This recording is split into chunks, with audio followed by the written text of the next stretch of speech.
Thank you, Mr. Speaker. I'm very pleased to rise today in support of Bill C-459, introduced by my colleague from Laval, which would create the Air Passengers Bill of Rights. The aim of this bill is simple, Mr. Speaker. It's fair and will protect consumers. In short, air travelers deserve to have clear rules around compensation and reimbursement when their travel plans change without 2 weeks' notice. This bill, Mr. Speaker, will do just that. The bill addresses 5 situations which may affect air passengers and provides details of how consumers will be compensated in those situations. Firstly, when a flight is cancelled, passengers would have the right to choose between being reimbursed and being rerouted to their final destination. They would also have the right to meals in a reasonable relation to the waiting time, as well as accommodation if necessary. And, of course, Mr. Speaker, be entitled to between $250 and $600 in compensation, depending on the situation, unless the flight was cancelled due to the extraordinary circumstances or if they agreed to be rerouted.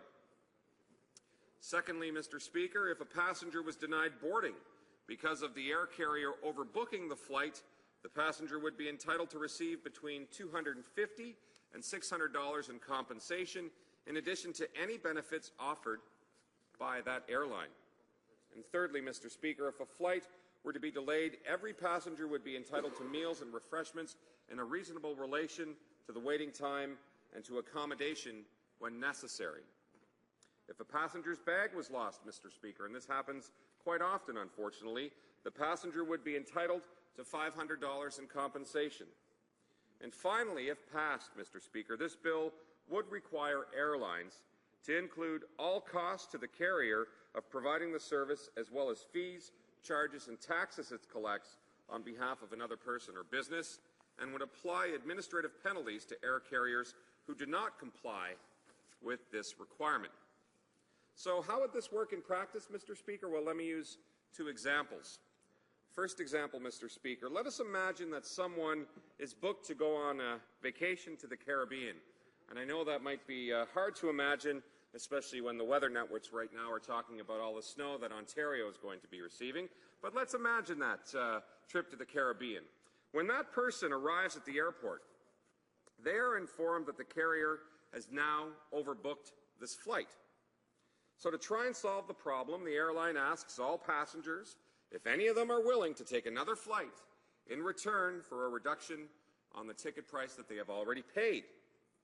But since not enough travelers are willing to change their flights, our vacationer is denied boarding. If this bill was passed, Mr. Speaker, our traveler would receive an amount of $250 to $600 in compensation, depending on the length of the trip, as well as either being rerouted to their destination or having the full cost of the flight reimbursed. In the second situation, Mr. Speaker, a traveler's flight is cancelled, and he or she is stuck at the airport while waiting for the next flight to arrive. After several hours waiting at the airport, the airline then informs the passenger that his or her flight will not be available until the following day. In this case, the right to care set out in C-459 means that if this bill were to become law, the air carrier would be required to offer meals and refreshments, accommodation, transportation between the airport and the place of accommodation, and a total of 2 telephone calls or faxes or emails per passenger.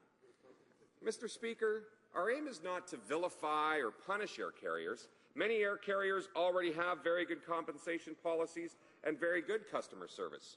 Just recently, Mr. Speaker, I found myself stuck in Winnipeg for a couple of weeks ago when it was so cold the main cabin door was frozen and they couldn't shut. So we had very good customer service and they looked after all of the passengers on that flight. But that being said, Mr. Speaker, there isn't consistency across the industry. And we need that type of consistency, Mr. Speaker, to protect consumers and, of course, small businesses and business travelers. This bill creates that consistency. A similar system has been in place in the European Union since 2004, where the common rules for the compensation of air passengers in these situations was put in place across the EU's member states. All that this bill does is build on the success achieved in Europe by identifying the best practices that have been put in place across the Atlantic and implement them here in Canada, Mr. Speaker. Mr. Speaker, these are simple rules which will protect consumers. And for this reason, Mr. Speaker, I'm very upset at the suggestion that we hear from the other side of the House that Conservative MPs will not be supporting this bill. When the NDP has questioned the government on whether they will support this bill, they have attempted to deflect by focusing on weather difficulties, extraordinary circumstances as a way to avoid supporting the bill. Therefore, like it on the record, Mr. Speaker, right now that C-459 explicitly states that air carriers will not be required to offer compensation for such circumstances. Specifically, Sections 4.1c, 4.2, and 4.3 of the bill cover this exemption. If the Conservatives' focus on imagined problems that is a reason to not support this bill, it is clear that they therefore do not properly understand the legislation in front of them today, or that they are looking to find excuses not to support it, Mr. Speaker. Mr. Speaker, in conclusion, it is clear that ensuring that consumers are protected in one of those 5 situations outlined in this bill is a relative easy way for the government to improve upon the rather lacking federal consumer protection regime.